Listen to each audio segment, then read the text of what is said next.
다시 한번 일본을 보면 아까 이제 일본을 보면 정확히 보실 거예요. 제가 아까 그린 것처럼 다른 그림으로 설명드릴게요. 이게 팽창 방출 방식이 팽창 방출 사이클 방식인데 연료 탱크가 있고 산화제 탱크가 있죠. 그러면 연료 탱크에서 받아가지고 얘를 이 노즐 주위로 뱅글뱅글 돌리는 거예요. 그러면 연료가 끓겠죠. 어느 정도까지 끓냐?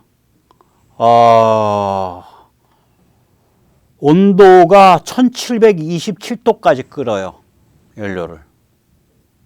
그리고 그 연료가 그러니까 천천히 돌리니까 연료가 부글부글 끓을 거 아니에요. 걔가 압력이 100기압까지 올라가요. 그래서 그 힘으로 연료를 부글부글 끓은 거죠. 연료가 1727도야. 부글부글 끓은 거죠. 그 힘으로 이 터빈을 돌리는 거예요. 그 터빈 돌아가는 힘으로 연료 펌프 돌리고 또한 산화제 펌프 돌려가지고 집어넣는 거죠. 그러니까 집어넣을 때 일부를 빼갖고 그러면 그렇게 해서 끓어갖고 이제 가스 끓어갖고 이 터빈 돌리고 남은 거 어디 가냐? 얘 밖으로 버려버리는 거예요. 그래서 블리딩이라 그러는 게 블리드. 팽창 방출 방식. 이게 미쓰비시가 좋아하는 방식이죠. 이걸 쭉 해왔어요. 미쓰비시 쪽 액체 로켓이.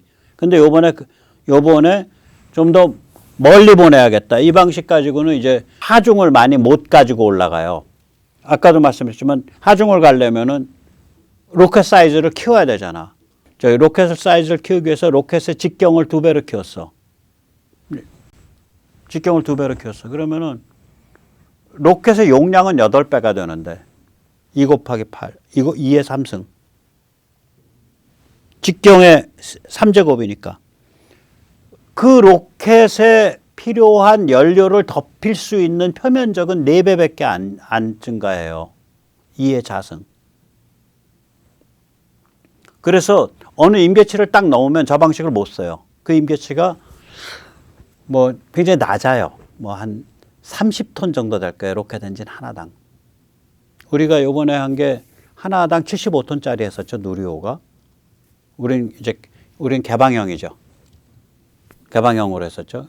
개방형 사이클로. 예. 그러니까 산소 좀 일부 빼내고 연료 일부 빼내갖고 프리버너를 그건 가스 발생기라고 부르죠. 가스 제너레이터에서 태워갖고 그걸로 터빈 돌려서 연료 펌프 터빈 그 다음에 산화제 펌프 연료 펌프 산화제 펌프 잡아 돌리는 그 방식이죠. 그리고 그때 그 가스 제너레이터에서 발생하는 배기가스는 외부에 대해서 버려버리는. 우린 그렇게 한 거고 얘들은 그 방식이 아니고 연료 펌프에서부터 받은 걸 가지고 일부 빼내서 그거를 연료를 끓이는 거예요. 바깥으로 잡아 돌려서. 그래서 1727도까지 끓여갖고 기압은 100기압 정도 만들어서 그걸로 그걸로 터빈을 돌리고 그 터빈 돌아가는 힘에 의해서 연료 펌프 돌리고 이렇게 여기 연료 펌프 돌리고 그 다음에 여기 산화제 펌프 돌리고 그 끓어서 100기압까지 끓어갖고 1727도 끓어서 나온 그 터빈 돌린 그 연료는 그 끓은 연료는 밖으로 버려버리고 이 방식을 가면은 그런데 추력이 제한되니까 고체 로켓을 주변에 또 붙였어요. 그게 이번에 H3 로켓인데, 예. 그 철학이 다른 거예요. 우리가 선택한 거랑 일본이 선택한 거가 철학이 다른 거예요. 우리는 지금 이 전유동 다단계로 가고 있는 걸로 보입니다. 제가 알기로는 어려운 길을 가는 거죠. 험난한 길을. 한국 사람들은 겁이 없어서 여기서도 보면 이제 아까 이걸 염두에 두시면은 아까 보셨던 그건데 지금 일론 머스크가 무슨 말 하는지 딱 아실 거예요. With a traditional combustion chamber, you can get to a very high combustion efficiency because the molecules are all sort of bouncing around in there. They've got time to combine and do their thing. and then when you sort of choke it through the throat, that gives them sort of more opportunity to combine. Yep. So we think we can probably get to 90, certainly 98.5, hopefully 99% of theoretical combustion efficiency.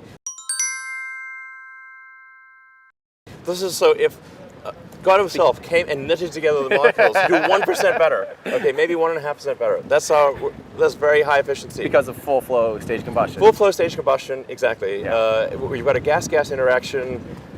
So you've got two hot gases combining. Yeah. And with a relatively simple reaction, the only thing that would be simpler would be hydrogen. But you got CH4 and O2. It's pretty simple. You don't have any long chain hydrocarbons. With kerosene, you got the long chains. They got to break down. They got to recombine. Yep. It's like total soup. Yeah. It's like potluck dinner situation. 예, 그래서 좀 안타까운 일이죠. 네, 일본이 좀 그 정도 국력에 그 정도 사이즈면 한번 그냥 대차게 한번 가서 붙지. 뭐 어차피 그게 메인 게임인데 왜 저렇게 좀 의기소침하게 쫌팽이처럼 저러냐. 또 그렇게 해서라도 그런 편법의 길을 가면 좀 쉽게 성공을 해야 되는데 그거조차도 쪼그라들어서 망해버리니까 좀 보고 있기가 좀 민망합니다, 사실은. 이게 이제 일본의 갈라파고스 증상이랑 좀 관계가 있다고 보는데요. 일본이 저기를 간 게.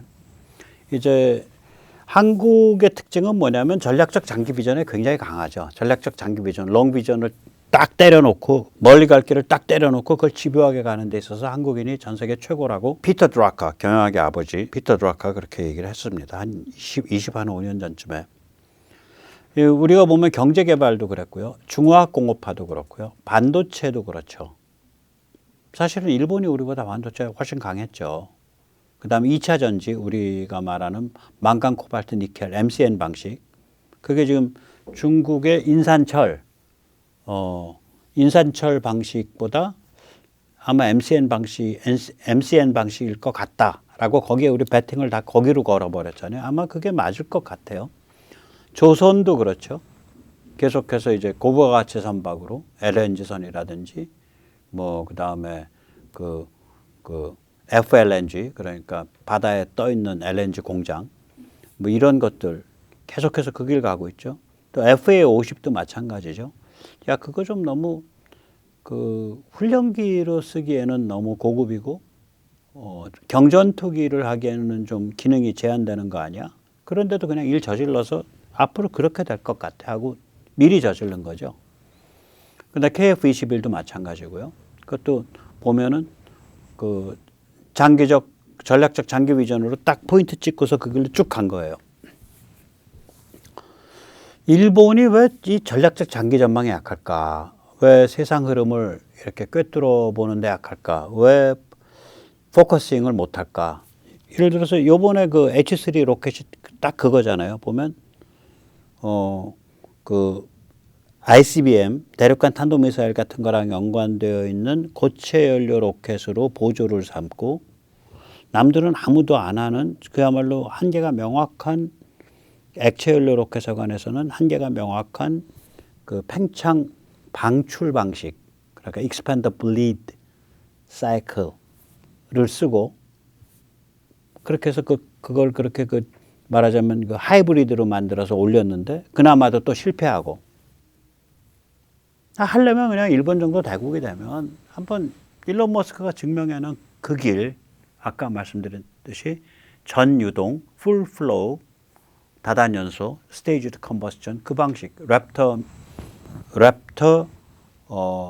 그 엔진 방식으로 그냥 갔으면 좋았을 걸 걔들 이런 방식 못 하는 거예요. 근데 이게 이제 반복이 돼요. 그러니까 요번에 이제 그 군사, 대륙간 탄도미사일, 고체 연료 로켓, 그것과 우주 개발, 여기서 이제 전유동 그 다단연소, 이것을 두 개를 분리해서 가야 되는데, 군사와 우주 개발을. 이걸 뭐 적당하게 얼버무려서 이렇게 가다가 퍽 주저앉은 그거란 말이죠. 근데 이게 반복이 됩니다. 세계 최강의 유격 미사일 SM-3 이거 일본이 주역이잖아요. 일본과 레이시온이 공동 개발했잖아요.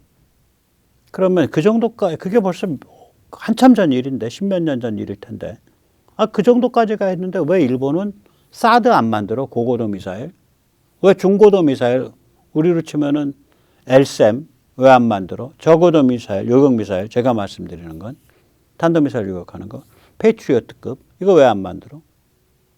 아니 SM3를 만들고 고체 연료로 그 정도 잘 다루는데 고체 연료 로켓을 이런 걸 안 만든다고요. 근데 일본에가 필요하잖아. 중국에 대해서 MD 하려면 MD 하나도 안 해놨잖아요. 우리보다도 안 해놨잖아. 좀 이해가 안 가는 거예요. 그 다음에 이 로켓 기술이 있으면요, 그 초음속, 극초음속 미사일을 만들 수 있거든요. 일본이 만든 초음속, 극초음속 미사일이 좀 제대로 된 게 있나? 저는 과문해서 그런지 별로 없는 것 같은데. 다 요번에 보면 미국제 다 수입해다 쓰는 것 같은데. 그 다음에 일본이 그 터보젯 엔진 잘 만들잖아요. 그 터보팬 엔진. 그러면 특정 목적으로 이걸 만들 수 있다고. 걔들 그 원천 기술이 좋으니까. 그럼 이게 뭐냐? 세계 최강의 장거리 아음속 장거리 크루즈 미사일을 만들 수 있었겠죠. 토마호크라든지 혹은 제즈미 ER 같은 거. 일본이 그걸 안 만들었잖아. 그러니까 그게 뭐 예를 들어서 배에서 발사하는 거든 잠수함에서 발사하는 거든 공중에서 발사하는 거든 지상에서 발사하는 거든. 그래도 자기들 나름대로 일본향 F-16 갖고 있으니까 F2인가 뭔가 갖고 있잖아요. 그런 데서 했으면은 얼마든지 할 수 있었는데 안 했단 말이에요. 그 다음에 이제 지금 이제 화면에서 보여주는 거 이게 무시무시한 거 아니에요. 항공기 수송기 날아가면서 철제 박스 내려주면 거기서부터 제즈미알이 쫙 튀어나와가지고 1000km, 2000km 가는 거 아닙니까? 제즈미알 같은 순항 미사일이. 저런 거 있어야지 중국이랑 겨룰 거 아니야. 그 래피드 드래곤이야말로 일본이 했었어야 될 일이죠. 지금 미국에서 개발된 거.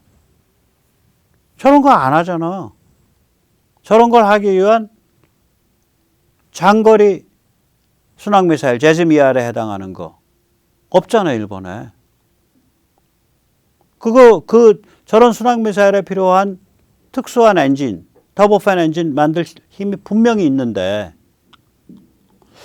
그러니까 이 사람들이 필요한 건 뭐냐면 중국에 대한 함정 발사, 잠수함 발사, 공중 발사, 지상 발사, 아음속, 초음속, 극초음속 미사일인데, 그리고 MD에 필요한 SM3보다 아래급인 사드급, 그 다음에 우리 LSM급, 그 다음에 우리 천공 3급 혹은 천공 3는 페이트리어트급이죠. 그런 건데 그런 건 하나도 안 해놨다고. 이 사람들은 중국에 대해서 대항을 해야 된다라는 컨셉 자체를 안 가지고 있으면서 어떤 몽상적인 세계가 있는 거예요. 제가 보기에는. 근데 기술은 꽤 있어. 좋아. 여기저기 부분적으로는. 그러니까 이 같은 돈이면 이왕 쓸 것 같으면은 같은 돈이면은 그거 말이야. 미래는 말이지. 미래는 앞으로 미래는 말이야. 그거 지금 그 일론 머스크가 이렇게 떠들고 다니는 거 말이야. 그런 쪽으로 가는 거야. 전유동 다단연소로 가는 거야. 풀플로우 스테이지드 컨버스천으로 가는 거야. 그런 비전을 못 세우는 거예요, 보니까. 근데 이걸 가지고 우리가 고소하다고 이렇게 쉽게 생각할 일이 아닌 게, 우리도 저거에 까딱하면 빠져요. 우리도. 저걸 안 빠져야 된다. 저는 대한민국은 여전히 좀 계속해서 젊고, 마인드가, 그리고 다담한, 그리고 이 직관적인 통찰하는 장기 비전을 하는, 전략적 장기 비전을 하는 그런 문화가 계속 이어졌으면 좋겠습니다. 네, 오늘 여기까지 모시겠습니다. 감사합니다.